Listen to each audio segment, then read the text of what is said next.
excited. 6 o'clock has never dragged so long, right? Ever before. Okay, now let's get into the topic. Employee engagement.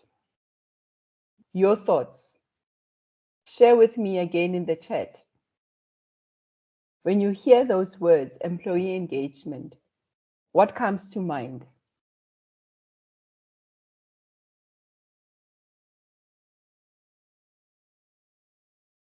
Any takers? What comes to mind when we say employee engagement?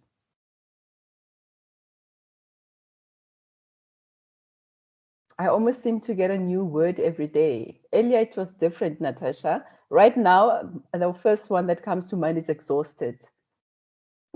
Earlier it was something else, right? Anything coming through?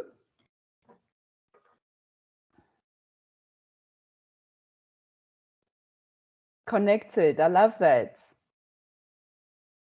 Communication with employees, input, feedback, part of the big picture. I love it, right? And really, it depends where, where a person is when we ask this question. And I love the positive words coming through here. If we move on to the next slide and just say, for the context of today, this is how we're going to define employee engagement.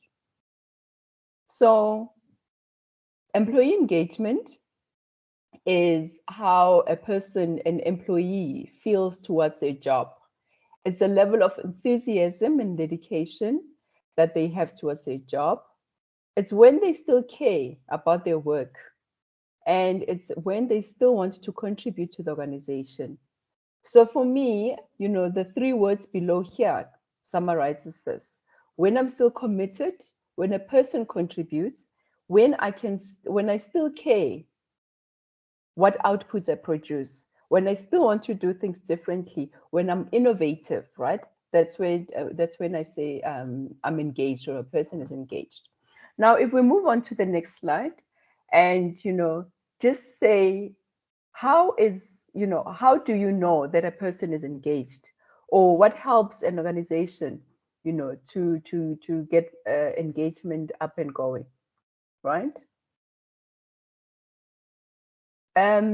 Let's first look at the different categories of employees. You've got people that are disengaged. Sometimes they say, they're sitting on the fence, and that's a whopping 15%.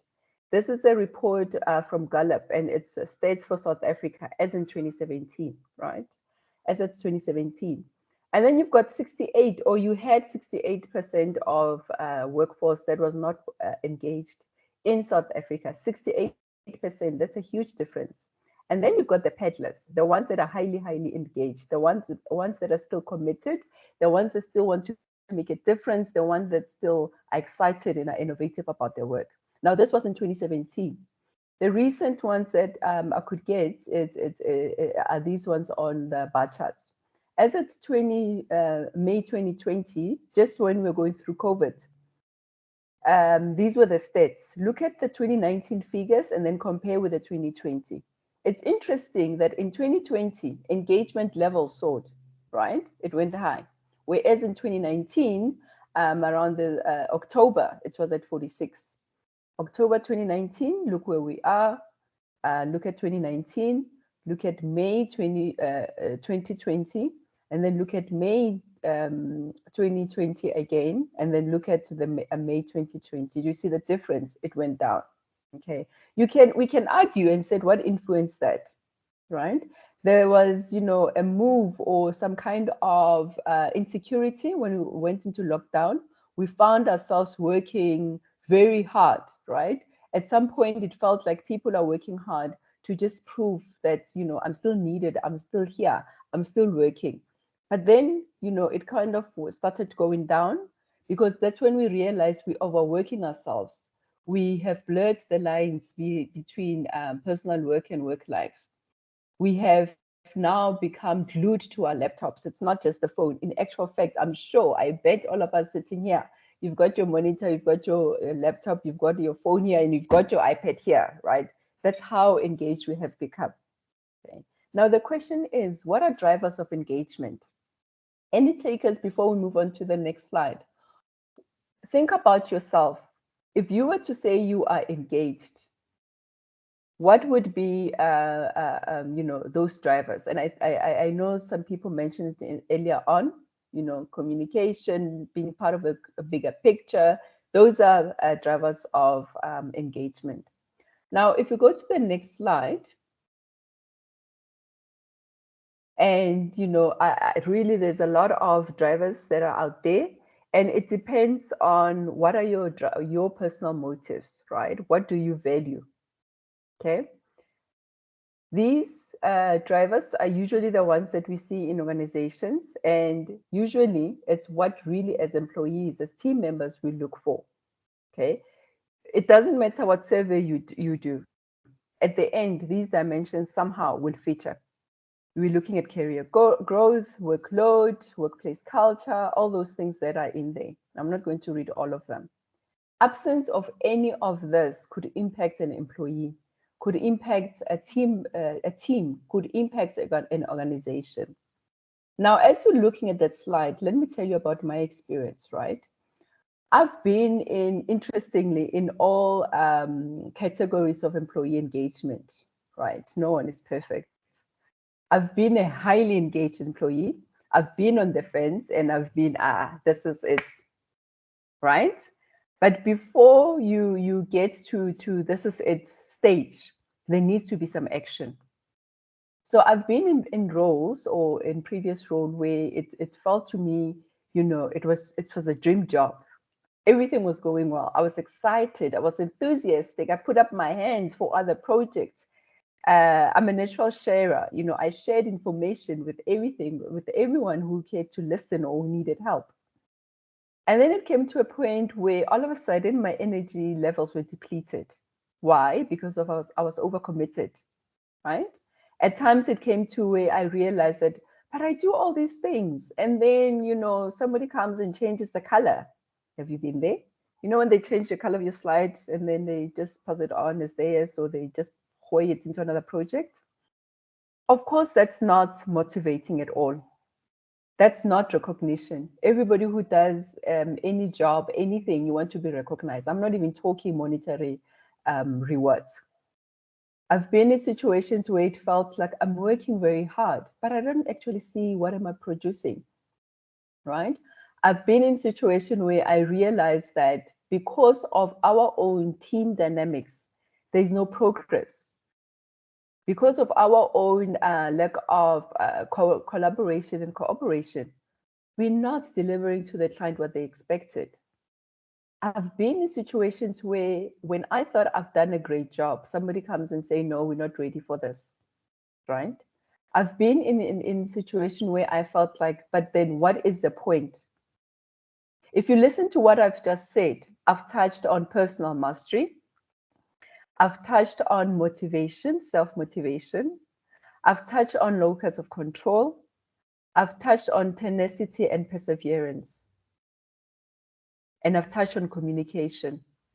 If we are a team and we're communicating, we're able to give feedback, we've got the feedback giving skills, it would not be an issue. At some point, I was even questioning my own competence. Just imagine, that's not a nice place to be at, not at all. And the thing is, sometimes you don't even get the feedback, right? You hear feedback from other people. Everybody else is giving each other feedback besides you. That's so interesting. Or you get it at performance management review. That Christmas time, when it's time for review, then you get the feedback that actually you've done very well. But the how of it, the way clients perceive you, it's not so great. And then that's when you realize that, I realized that I thought I'm doing a good job, but I just knew that I was just doing a bit. I had come down, or my energy levels towards the road was no longer there. And also I listened to my speech, the way I was talking. I've mentioned before that, the minute a person is feeling stuck, they're struggling. That is a problem. And then you end up suffering. That is an issue. then you have every right to ask, how engaged am I?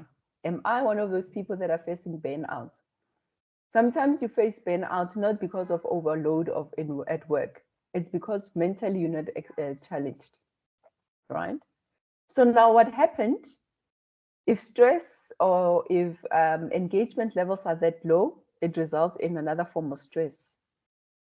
Then what happens, it results in psychological or physical or, not being well.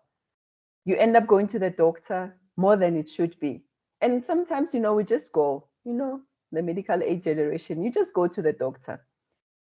For me, it was only until my doctor said, no, no, no, I've seen you 2 weeks ago. You were back here. And two other times you were here. What's going on?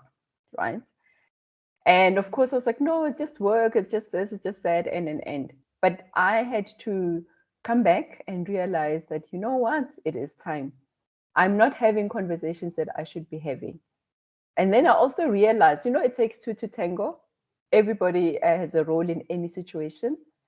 I realized as well that I had let my boundaries, become so faint. I've got values that you live by. Instead of saying, this, I stand for respect. What you're doing right now, it's not showing respect for me professionally and personally. Engage me in a way that shows that I'm a professional. If you've got issues with my work or with what we're doing, let's talk, right? I've realized that one of my absolute important value, purpose, was really not holding me up anymore. Where I was, I did not know what I was doing. I found meaning in other things. If you follow me on LinkedIn, and if you don't, please do follow me, Iris Motau. You'll see that I put out videos talking about the engagement alphabets. I found, myself engaging on LinkedIn, going on self-development courses. I mean, I got accredited as a coach, 18 months before this big breakdown, I'm calling it. Other fabulous things happened. I met Tasha. There she sits in Cape Town. There I am. We're collaborating. On LinkedIn, I talk about an engagement alphabet. And I say, I operate from a premises that everybody's fabulous until you prove me wrong. It is, during that time that I realized, but what do I stand for? And of course, I reached out to my coach, and, the rest was, after all is said and done, you cannot blame the whole world for how engaged you are. Yes, organizations have a responsibility. We'll talk about it now. But for me, I'm focusing on the personal. Because, I always talk about rehumanizing workplaces or workspaces, wherever you work from. Okay, so yes, that was my story. I've been in all categories, but then at the end, I had to make the decision, as our theme says, new.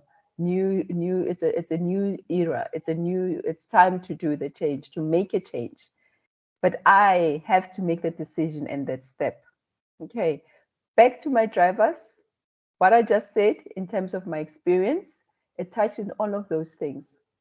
Interestingly, for me, I could see career growth, but other things that are important that drive engagement, I was questioning them. Okay, let me just stop there and hear from our audience. Anything coming through in chat? Any comment, addition?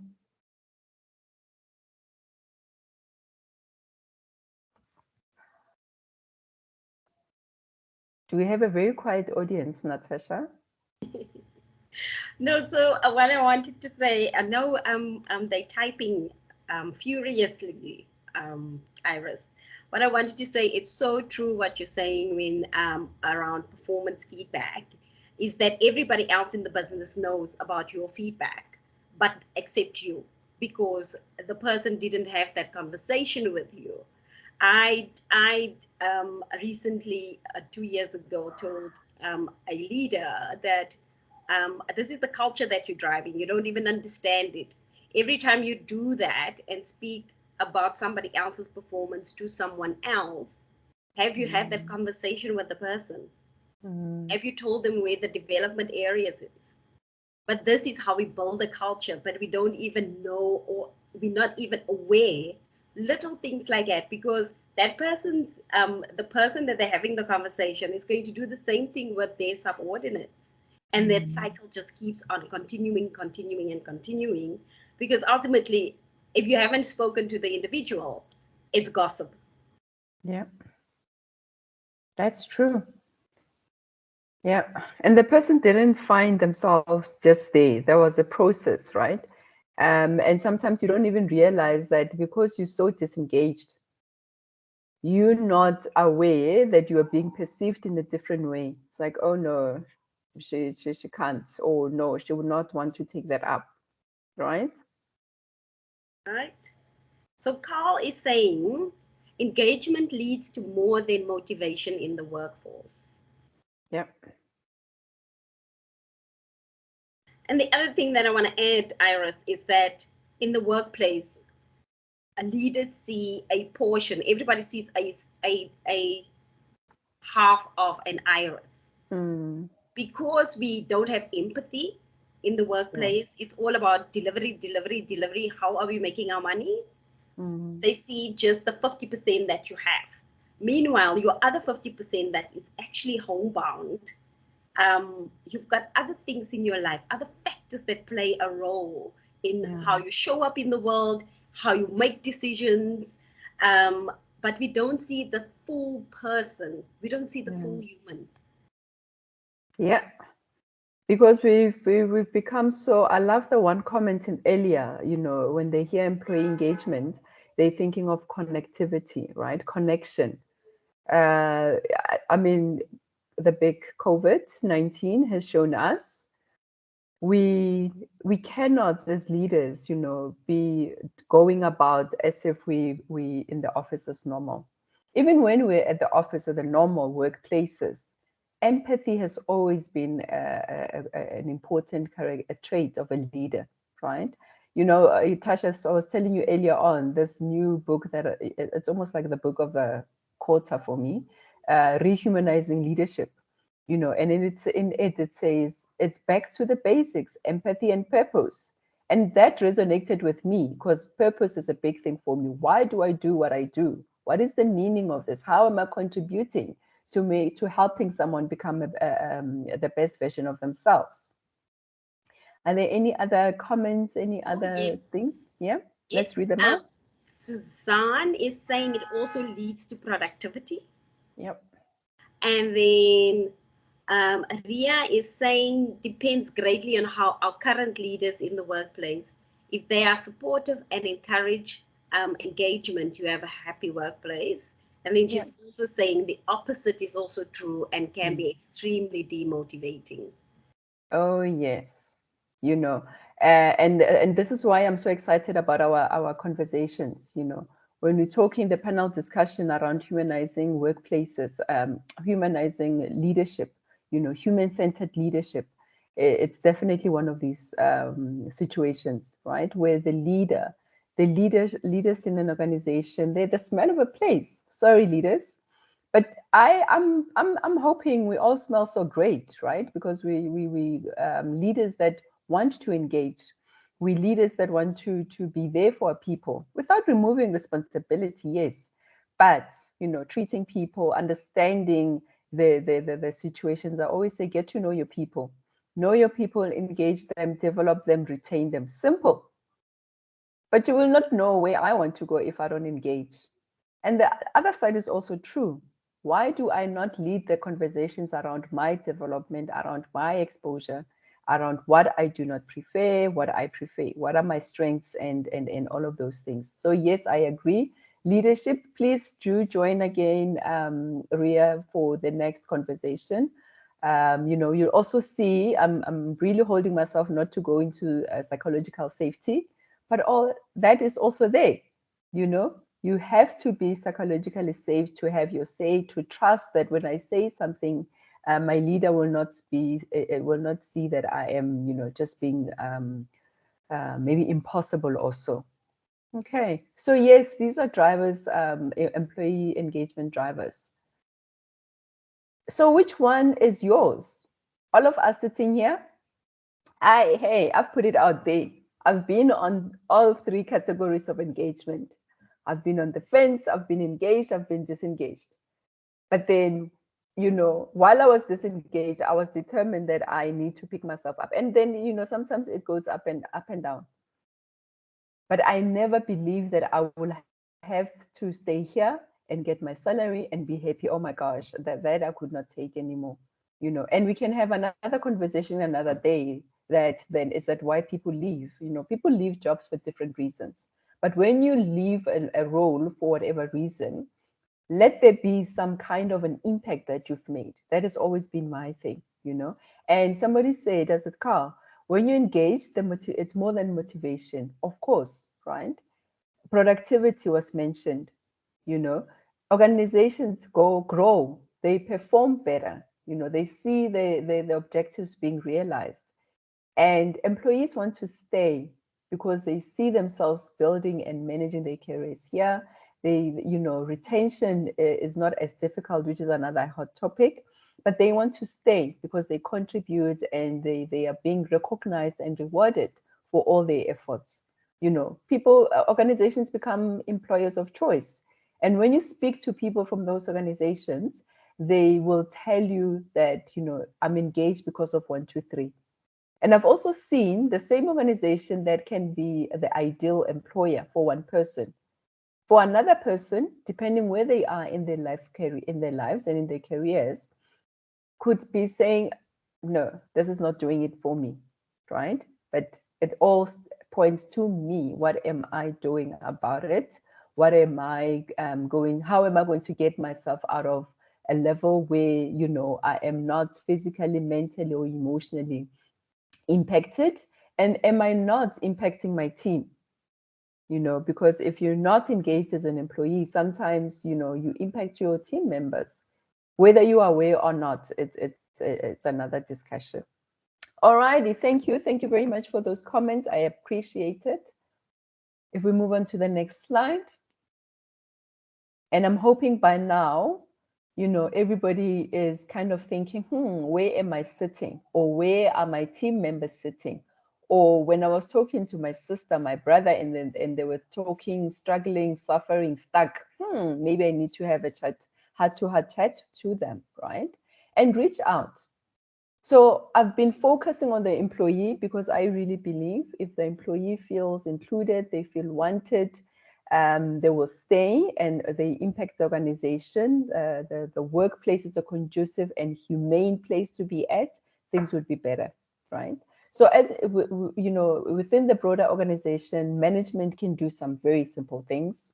We like complicating things.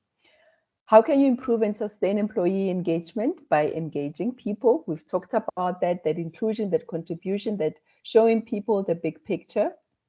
Let's empower people, not just from a perspective of having resources, but let's listen to employees.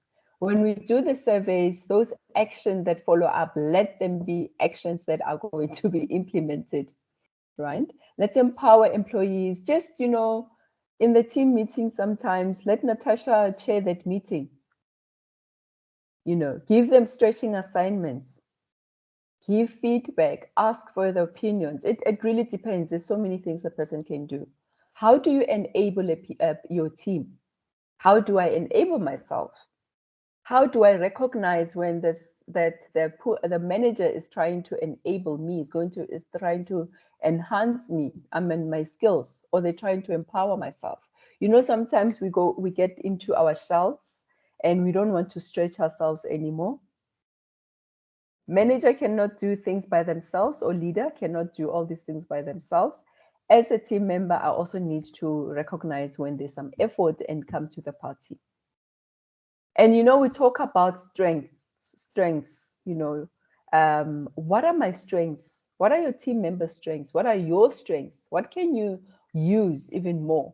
Can you look at your team members and enhance their strengths, enhance their skills, whether it's for more development, rotation, mobility, whatever it is?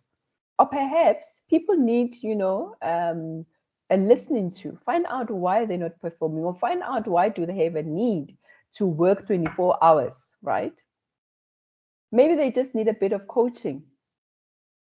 Maybe they need a bit of emotional intelligence. Maybe they need a qualification because they're feeling as a team member, I'm the only one that does not have this qualification. Everybody has done an MBA. I have not done an MBA.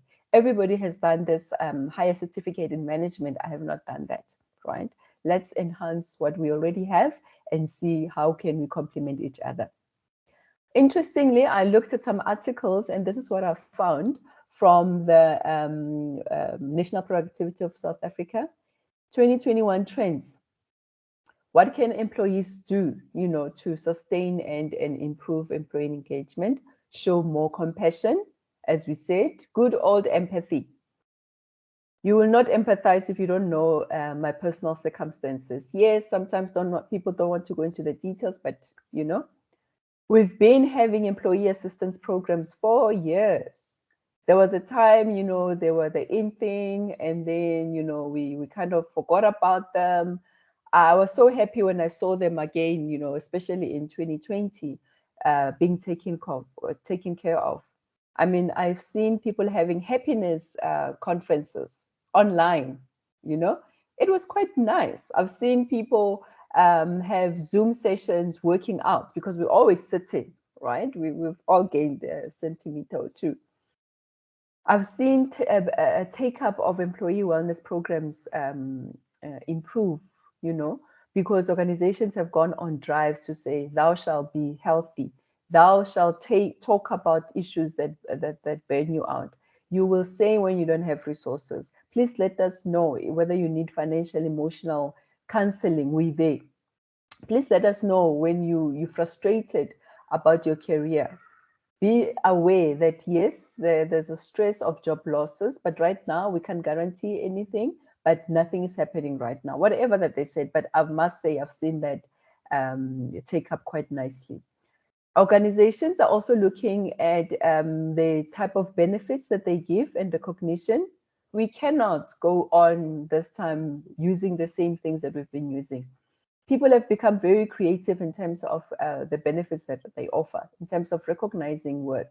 I've heard one auditing firm on one Friday, the whole organization had half day. I think one of the telecommunications as well, there was a day where there was no meetings. And in the next month or two, the organization took that, they were courageous enough to say, we are not working on this day. Mr. Client, Miss Client, we still like you, we still love you, we want to service you, but our people need rest as well. That was something else, okay? As organization, as managers, as leaders, as the ambassadors of the organization that we employed at, we need to drive, what the organization stands for. Communicate the mission, the purpose, create that sense of belonging for our employees. And, that sense of belonging itself is loaded. Tasha, I think we need another webinar on that one. And I think one of the guests can be a guest there. One of the attendees can be a guest there. Because now we're touching on diversity, Some team members found themselves not being included in meetings in some organizations because they were too old and slow on technology, when using technology. Some people were kind of, forgotten because they had to switch off at 4:30 and go get their kids who's already at aftercare, right? So yes, these are the trends that we've seen in South Africa. Organizations can do so much. We also as team members need to do a lot. But importantly, take a step back and say, where am I? How engaged or not engaged am I? Why? What are the reasons? What is the organization trying to help me with? Have I said, raised up my hand, I am overworked, or I can't do this anymore, or I can't say no, so I end up taking all this work, which results in me either not producing good quality, or me being burned out, or me just saying I can't. Okay, if we move on to the next slide, and I think this is where I still ask, and I leave that, to the audience. Where are you? Are you paddling and, still excited? You get excited when you're aligned to what you need to do, when you're seeing the difference that you're making. You're not engaged. Listen here, as long as I get paid, it's okay. I'm done. I'm gone. Interestingly, is if you're gone, what are you going to do about it? Are you going to wait for your pension? I don't know. Discussion for another day. Are you on the fence? You are disengaged, but you kind of, yeah, you're still here, right? But the danger with these ones is that sometimes, what they say, we become quite negative. Alrighty. So, guys, everybody on call, you can see that these things are not new. They've always been there. However, because of the pandemic, these things have just been elevated. I say, if there were issues in the relationship, if there were issues within teams, if there were challenges that were swept up under the carpet in organizations, COVID has just surfaced them. And we can't go on. We can't ignore them anymore. We have to work on them. So yes, that's all from me, in terms of engagement. I really try to not make it too academic. And yeah, I'm just going to stop a bit here. Let's see if there's any comments. What are we saying out there? Anything additional you'd like us to add or discuss? So there is a very nice comment, Iris, from Brian. He's saying that it will be interesting to see the impact of mental health on employee engagement. He believes this is an emerging trend that should not be ignored if we would like to maintain high engagement levels. Just a thought. Yeah. Yeah. And then Ria is saying, thanks, Iris and Natasha, very informative. Thank you. Thank you for the feedback, Ria, and thank you for that comment, Brian. That's another thing that has been, we've noted, the rise in mental illness, right? And it could be because of the loss that we've all been suffering, right? We have not been able to do things as we normally would. I mean, grieving, mourning has become quite interesting. We attend online funerals. It could be that insecurity of, am I going to lose my job? It could be the stress of, long COVID. It could be, I really don't know where I'm going with my life in my career. We've had very courageous people that changed jobs during COVID. I was involved at an organization where we did, for the first time during COVID, graduate recruitment online, assessing graduates online, technology dropping you left, right, and center, as interviews online. So yes, mental illness, mental wellness has become also a huge contributor towards engagement. And also because it could have been that, I have underlying issues that I'm not talking about with my team. And now here I am. Natasha, that's all from my side. I don't know if we've got any other things, but I appreciate the engagement. We really look forward to having you in our next sessions. And I am hoping, we have identified where we are as leaders and where we are, where our team members are, who can do what about it, and decide what help do you need, if any, or what your guys need, your team members need. Okay, as we said, we are ladies that met in different circumstances. If I could just say, interestingly, I met Natasha at a training where we were looking at wellness instruments. So yes, wellness is quite huge.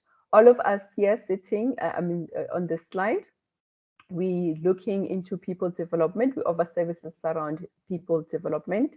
As we said earlier on, I'm an HR practitioner. I'm a psychometrist. We do coaching. We do leadership development, accredited, not accredited. On LinkedIn, you will see me with the engagement alphabets. And this is how we say, if we all engaged on a humane level, would make a difference. All the other ladies as well, we almost do the same thing. As you can see on the website there, we're all focusing on people development. We're all focusing on collaboration. And yes, one common thing that we have is that we want to make a difference and we're passionate about what we do. So thank you very much. I appreciate you. And we will see you in 2 weeks. Iris, just before we go, I think there's a few comments that I just want to read out. So Suzanne, Ria is saying, thanks, Iris and Natasha, very informative. Suzanne is saying, thank you, the session is very informative. James is saying, a refreshing discussion, thank you. Piladi is saying, thank you for this impactful session. Dolphy is saying the relationship between an organization's culture and the employee's level of engagement can never be underrated. Oh. Well, Iris and the rest of the ladies, I think it's supposed to be well done. Ria will definitely attend the other sessions. And Carl is saying, thank you, Iris. You have opened up a very interesting and important topic, which should be part of any new manager program. And reminder for top leadership. And then Latabo is saying, I know you are passionate about your craft. And then from my side, Iris, thank you so much for doing this webinar. We met when we were doing the OHFB HR matrix assessment. And I just fell in love with you, and sorry for you, but I'm never going to let you go. And then I do appreciate that you've taken the time out to have this conversation. And I would like to say thank you to the audience for your participation and attending the webinar. If you want to send us your email addresses, or I can send you a note, then we can share the video with everyone that is part of the conversation. Yep. Thank you. Thank you, Natasha. Thank you, everyone. And thank you for attending. Have a great evening.